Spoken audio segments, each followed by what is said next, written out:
go ahead and take a look at the phone and let me know what you guys think. Before I jump into specs, let's talk about design. First, it's iconic HTC, not just because it's got the HTC logo. We can look at this phone and be able to cover that up and be like, this is clearly HTC. It's got that industrial look, the industrial feel to it. The build quality looks to be really awesome. We did some different things with the design here. There's a lot more angles than we've had on previous devices. Even around the corners, it's a series of different angles to really go all the way around. Where companies are going for that more smooth look that we saw with Samsung, HTC is going a different direction. I think it works here as well. This is a nice looking phone. It's a nice feeling phone as well. We've got it here in the black color, but there's a glacier silver available as well in case that feels fancy. All of this nice looking phone is not going to come cheap.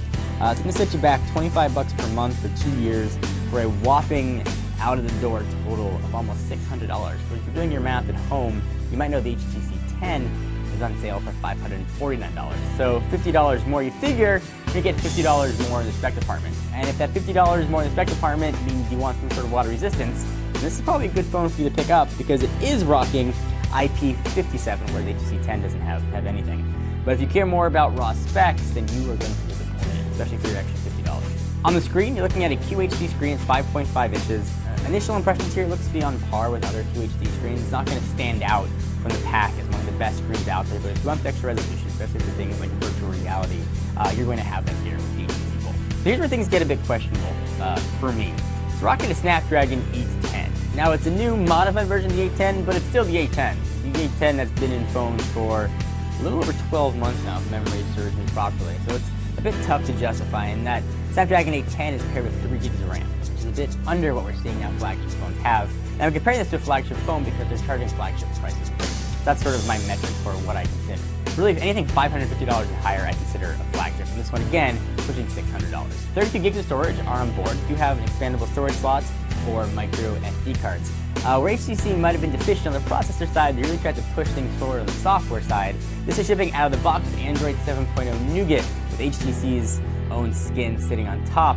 And I don't know if it's HTC or Sprint thing, but there's a lot of bloatware on this phone. It extends all the way to the wallpaper it's shipping with. There's a lot of apps you're going to want to put in a folder.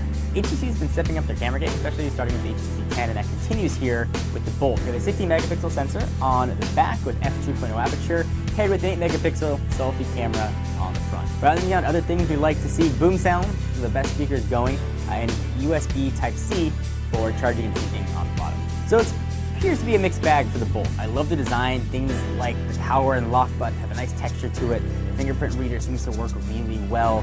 The industrial feel seems solid. The questionably outdated specs are kind of hard to look past. Now I get it's not always about the processor, and that is certainly very true.